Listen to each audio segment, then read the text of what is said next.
बात की है मैंने अम्मी बस।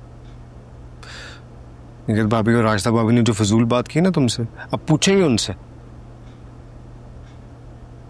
समझ के रखा मेरी बीवी को इन्होंने। वो दोनों मेरे खिलाफ हैं।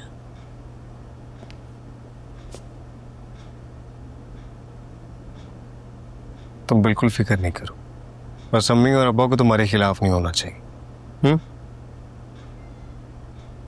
मैं तो सबके साथ प्यार से रहना चाहती हूँ। मुझे पता।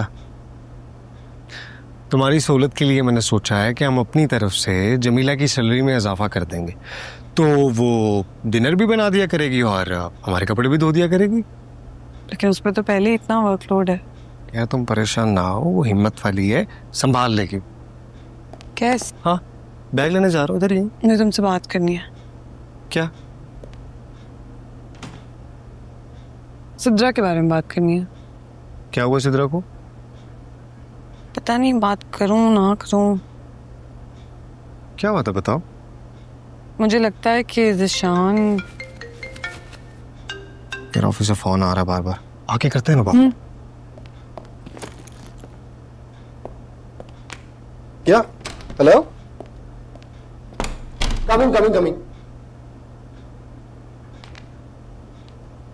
निगत भाभी के भाई आए थे। ओह, नादिर भाई। उफ। हाँ, शायद यही नाम था। यार शुक्र है मैं ऑफिस में था। बड़ा ही कोई शौक़ार छिछोरा आदमी है। अगर मैं घर में होता ना तो मुझे खुशी अखलाक़ी दिखा दिखा कर मिलना पड़ता। तुम तो घर पे नहीं थे, तुम्हारी बचत हो गई। लेकिन जो लोग घर पे थे उनको काफ़ी अजियत दी है मिस्टर नादिर ने। उसका है उसने तुम्हें? मुझे क्या कहेंगे, लेकिन जो वो कर रहे थे वो काफ़ी अपसेटिंग था। अपनी दौलत की नुमाइश कर रहे थे। रास्ता भाभी और उनकी बच्चियों को नीचा दिखा रहे थे।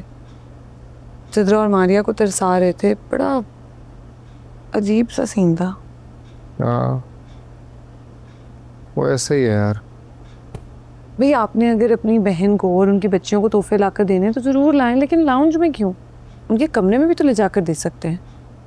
और अगर उसको ही अकल नहीं है तो निगत भाभी को सोचना चाहिए। रास्ता भाभी का ना तो कोई मेका है और ना ही ऐसा कोई अमीर कबीर भाई है जो उनको और उनकी बच्चियों को तोहफे ला कर दे।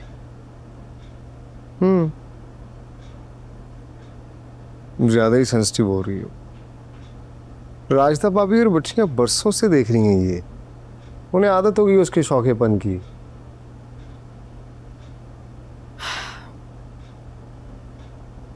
आदत और मजबूरी में फ़र्क होता है कैस। ये सब सहना उनकी मजबूरी है क्योंकि वो इसी घर में रह रही हैं। सोचो, अगर उनका अपना अलग घर होता तो उनको इस अजियत से ना गुजरना पड़ता।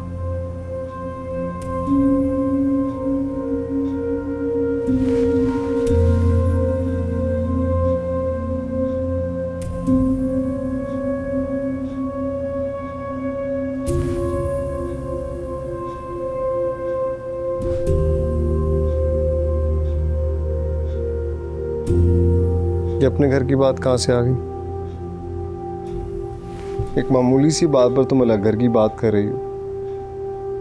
और राजदा भाभी और बच्चियां वहां से उठकर चले जाती, कोई जबरदस्ती तो नहीं था ना उन पर? इंसान की जेब में पैसे ना भी होना, बाजार जाने का हर किसी का दिल करता है। इसमें नाराज होने की तो कोई बात नहीं थी।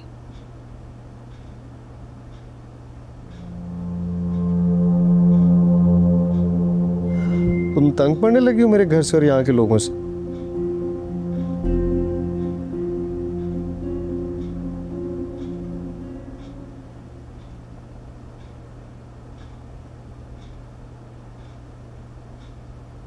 तुमने सही अंदाजा लगाया। मैं तंग पड़ रही हूँ। इस घर में ना तो कोई प्राइवेसी है, ना ही कोई अपनी मर्जी है। हर वक्त कोई ना कोई दूसरे की टो में लगा रहता है, एक दूसरे के मामलात में मुदाखलत करते रहते हैं। रिश्तों की खूबसूरती खत्म हो गई है। मैं जब इस घर में आई थी ना, मुझे साफ साफ कहो ना, क्या कहना चाहती हो? मैं मजीद इस घर में रहना नहीं चाहती।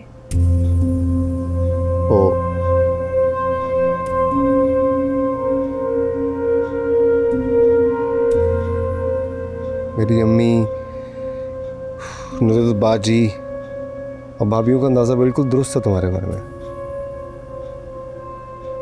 कि तुम मुझे अपनों से अलग कर दोगे, राइट? जहाँ मोहब्बत के बजाय नफरत हो, पुलूस के बजाय शक हो, वहाँ अलग हो जाना बेहतर है। कैस, कोई तुमसे नफरत नहीं करता लैला। अब तुम खुद अपनी मोहब्बत और अब खिदमत से उनके दिलों में जगह नहीं बनाना चाहती, तो इसमें मैं क्या कर सकता हूँ? अब तुम गलत बात कर रहे हो। मैं बिल्कुल करना चाहती हूँ, लेकिन तुम्हारे इस घर के लोग, इस घर का माहौल मुझे कुछ करने ही नहीं देते हैं। इसलिए मैं कह रही हूँ कि अगर हम अलग। यार मैं अपने माँ बाप को नहीं छोड़ सकता, और मेरे साथ साथ तुम्हारा भी ये फर्ज बनता है कि तुम उनका ख्याल करो। मेरी भाभियां बरसों से फर्ज निभा रही हैं और तुम इतनी जल्दी फर्ज निभा रही है। मुझे तुमसे उम्मीद नहीं थी। और तुम्हें पता माँ बाप और बहन भाइयों से कता ताल्लुकी करना किस कदर गुनाह है? कता ताल्लुकी करने का नहीं कह रही हूँ मैं। यार तुम मुझे मेरे माँ बाप से दूर करने का कह रही हो, तो यही तो होती है कता ताल्लुकी।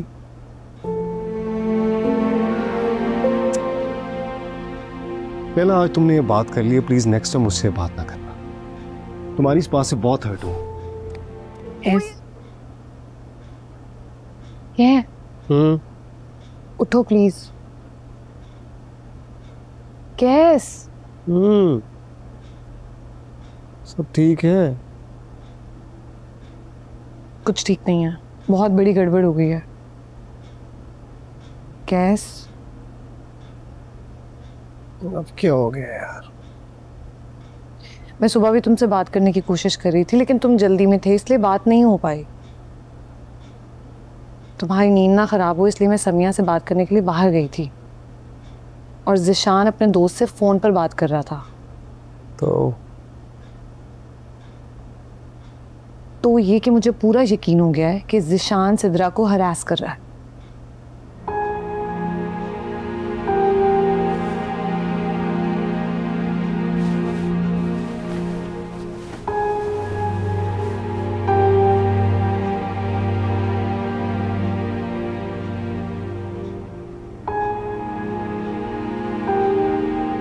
तो तुम्हारे कहने का मतलब है ज़िशान सिद्रा को तुमने बस सोच भी कैसे लिए लैला? मैं नहीं सोच रही, सारे हालात और वाकयात इस बात की तरफ इशारा कर रहे हैं कि ज़िशान सिद्रा को। प्लीज यार, हम सब लोग बरसों से इस घर में इकट्ठे रह रहे हैं और आज तक किसी को ऐसी बात महसूस नहीं हुई। तुम जिसे आए 3 महीने हुए हैं, वो आगे ये बातें कर रही है। इंसान बदबू में रहे ना तो उसको बदबू का एहसास नहीं होता, जो बाहर से आए उसी को फील होती है। तुम मेरे घर को बदबू कह रही हो? यू नो व्हाट लैला, मुझे अब एहसास हो रहा तुम ये सब क्यों कह रही हो। अच्छा, क्यों कर रही हूँ मैं ये सब? साफ नजर आ रहा है यार, तुम यहाँ पर रहने नहीं चाहती हो और उसके लिए तुम डिफरेंट बहाने ढूंढ रही हो, और अब इतनी बेहुदा बात बना ली है तुमने।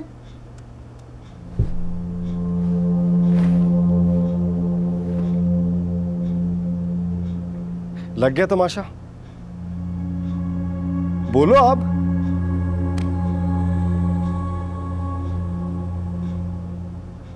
बोलो भी।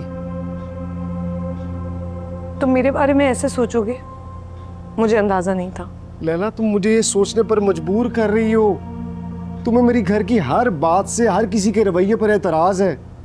अगर तुम यहाँ पर नहीं रहना चाहती, ये मेरे हाथ हैं, प्लीज मुझे साफ साफ बता दो।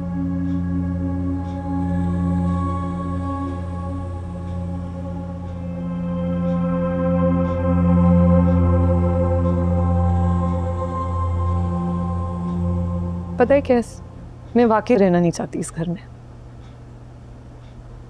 तुम मेरी बात को इतना गलत रंग दोगे, मुझे बिल्कुल आइडिया नहीं था। और जो तुम मेरे घर वालों को गलत रंग में पेंट कर रही हो, वो